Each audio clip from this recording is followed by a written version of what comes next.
హిడ్మా యొక్క మరణాన్ని మీరు ఏ విధంగా చూస్తారు? వాళ్ళ కుటుంబ నేపథ్యం కావచ్చు, భార్య హిడ్మా భార్య రాజే, ఇటీవల జరుగుతున్నటువంటి వరుస ఎన్కౌంటర్లు కావచ్చు, చాలా మంది చనిపోతున్నటువంటి వ్యక్తులు కావచ్చు, లొంగిపోతున్నటువంటి మావోయిస్టుల గురించి మీ అభిప్రాయం ఏంది? మీరు చూసిన తర్వాత హిడ్మా యొక్క మరణ వార్త విన్న తర్వాత మీరు ఏమైనా ఫీల్ అయినా, లేకపోతుంటే దాంట్లో నిజంగా కదా వీళ్ళు కూడా తుపాకులు పట్టుకొని కొంతమంది పోలీసులు కూడా కాల్ చేశారు కదా అన్నటువంటి ఆ బాధ ఏమైనా మిగిలిపోయిందా? వాళ్ళ గురించి ఏం మాట్లాడారు?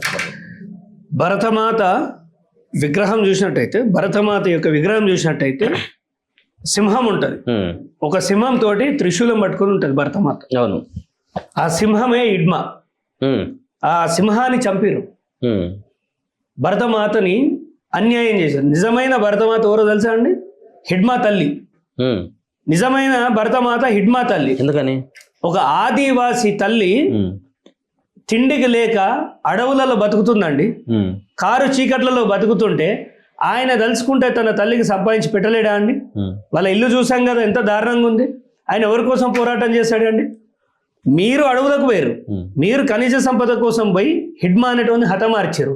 హిడ్మా ఏ రోజు వచ్చి ఫార్మా కంపెనీలు పెట్టలేదే, ఫార్మా వాళ్ళని దోసుకోలేదే. అలాంటి హిడ్మాలు ప్రకృతికి ఇబ్బంది కలిగినప్పుడు కాపాడడానికి అడవుల పాలయ్యారు. సమాజంలో హెచ్చుతగ్గులు ఉండొద్దు, ఖనిజ సంపద ఉండాలి, గిరిజన జాతులు ఉండాలి, వాళ్ళ ఉనికి ఉండాలి. ఈ క్యాపిటలిస్ట్ వ్యవస్థ దేశం మొత్తం ఆక్రమించేసింది, అడవులు ఆక్రమించొద్దనే హిడ్మా లాంటి వాడు ప్రజా పోరాటం చేసి ఒక సింహంలాగా బతుకుతున్న సమయంలో ఆయన బయటికి వస్తే దొంగ దెబ్బగా చంపిర్రా, నిజంగా ఎన్కౌంటర్ చేసిరా, భగవంతుని కెరక. కానీ ఈ రోజు బీజేపీ చాలా దిగజారిపోయింది దేశంలో. హిడ్మా మరణం బీజేపీకి చాలా దెబ్బతీస్తుంది. ఫ్యూచర్ ఎలక్షన్స్లో ఈ హిడ్మాని చంపడంలో నష్టం అనేది మోడీ గవర్నమెంట్ చూడబోతుంది.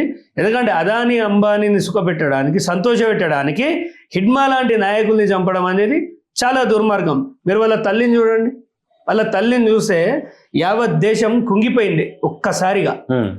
మీరు అలాంటి తల్లుల గోస పోసుకుంటే వేల మంది హిడ్మాలు పుడతారండి, వేల మంది హిడ్మాలు పుడతారు. నా దృష్టిలో మాత్రం నిజమైన భరతమాత అంటే హిడ్మా తల్లి. ఆమెని ఇబ్బంది పెట్టి ఆమె కడుపు కోతకు గురి చేసిన వాళ్ళు ప్రకృతి ఖచ్చితంగా సమాధానం చెప్తారని అనుకుంటున్నాను.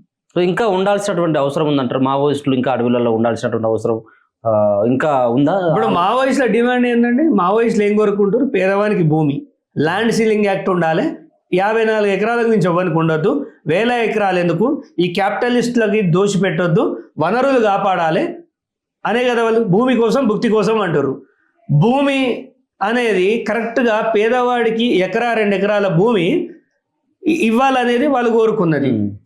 పోడు భూముల కాడ అన్యాయమే చేయబట్టే అడుగడుగున అన్యాయం చేసి మావోయిస్టులను ఖతం చేస్తామంటే నీ బీజేపీ పార్టీ ఎన్ని రోజులు ఉంటుందో తెలియదు. నీ బీజేపీ పార్టీ ఉన్న రోజులు అనగదీస్తావు కావచ్చు, వాళ్ళని లొంగదీస్తావు కావచ్చు. నీ తర్వాత మళ్ళీ వాళ్ళు పుట్టరా అండి? ఎలా చెప్తావు? మావోయిస్టులు లేరని ఎలా చెప్తావు? మావోయిస్ట్ ఏమన్నా తుపాకీ వేసుకున్నాడే మావోయిస్ట్ అనుకుంటున్నావా? తుపాకీ లేని మావోయిస్టులు ఈ దేశంలో చాలా మంది ఉన్నారు. వాళ్ళు కరెక్ట్ టైంలో ఓటు అనే తుపాకీ తీసి నరేంద్ర మోడీకి ఎక్కువ పెడతారు. మీరు చూడండి, ఇవాళ బీజేపీ మతవాదంతో పోతుంది, మతవాదంతో పోయి దేశ ప్రతిష్ట దించేస్తుంది. ఇవాళ హిడ్మా లాంటి వాళ్ళను హత్య చేయడం అంటే ప్రజల కోసం నిలబడే గొంతుకల్ని చంపడమే. ఇది కరెక్ట్ కాదు. ఇంకొక టర్మ్ బీజేపీని గెలిపిస్తే మనల్ని అమెరికాకి అమ్మేస్తారు ఖచ్చితంగా. ఓకే, మనం క్యాపిటలిస్ట్ వ్యవస్థకి గుమాస్తా ఎవరు అంటే నరేంద్ర మోడీ. ఇలా అంటే బీజేపీ వాళ్ళు పిచ్చి కూతలు కూస్తారు, కానీ అది నిజమే. ఇవాళ హిడ్మాన్ చంపి సాధించింది ఏం లేదు. అదానీ అంబానీ కడుపు నింపనికి పోనీ అదానీ అంబానీ కడుపు నింపితే మనకేమైనా తక్కువ వస్తున్నాయా అంటే ఎక్కడ ఉద్యోగాలు లేవు మనకి. మన యువకులుగా ఉద్యోగాలు ఉన్నాయా అండి? ఈ రాష్ట్రానికి వచ్చిన ఉద్యోగాలు ఎంత అండి? సో ఈ మతవాదం వీడాలి, ఈ పిచ్చి వదలాలి. ప్రపంచ దేశాలన్నీ టెక్నాలజీ వైపు పోతుంటే ఇంకా మన వాళ్ళు పెండ తినుకుంటూ గోమూత్రం తాగుకుంటూ దానిలో ఏదో ప్రోటీన్స్ ఉన్నాయని పిచ్చి పిచ్చి మాటలు మాట్లాడుతారు. ఇది భగవంతుడు నరేంద్ర మోడీ వచ్చి చెప్తే మొక్కలే, బీజేపీ లేనప్పటికీ దేవుడున్నాడు. సో ఖచ్చితంగా ఈ యొక్క మతం అనే కోణం పెట్టేసి ప్రజలను ఒక వైపు తీసుకెళ్ళి ఈ దేశం కోసం, దేశ గిరిజన వ్యవస్థల కోసం పనిచేస్తున్న ఆదివాసీల హీరోలు లాంటి హిడ్మాలను చంపడం ప్రకృతికి ఆరిద్ర పురుగులు వాళ్ళు. ఉమ్, ఆరిద్రపూర్కి ఏం చేస్తుంది? సాగుకి సాయం చేస్తుంది, రైతుకు సాయం చేస్తుంది. హిడ్మా కూడా ఒక ఆరిద్ర పురుగు లాంటి వాడండి. ఉమ్, ఈ సమాజానికి సాయం చేద్దామని వచ్చి తన ప్రాణాన్ని కోల్పోయాడు కోవట్ల వల్ల. సో అలాంటి హిడ్మాలను అంతం చేయాలంటే ఏ ప్రభుత్వంతో కాదు. Right, thank you so much. So మొత్తానికి ఇది చాలా అంశాలను కూడా మనం మాట్లాడడం జరిగింది. ముఖ్యంగా బీసీలను హెచ్చరించినట్టయితుంటే, బీసీల పట్ల అమానుషంగా మాట్లాడినట్టయితుంటే, బీసీలకు కనుక అన్యాయం చేసినట్టయితుంటే ఖచ్చితంగా అగ్ర కులాలకు సంబంధించినటువంటి పెత్తందారులని ఖచ్చితంగా భూస్థాపితం చేస్తున్నటువంటి అంశంతో పాటు బీసీలకు కావాల్సింది ఇప్పుడు ఒక లీడర్ అన్నటువంటి వ్యక్తి కావాలి. దయచేసి ఆత్మహత్యలు చేసుకున్నటువంటి వాళ్ళకి మేము ఒకటే ముచ్చట చెప్తా ఉన్నాం, ఖచ్చితంగా ఆత్మహత్యలకు వెనకంజలో ఉండండి.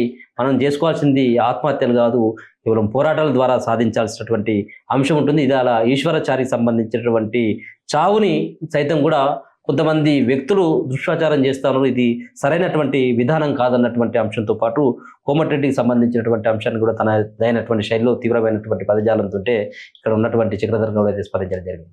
చూస్తూనే ఉండండి మన తొలి వెలుగు.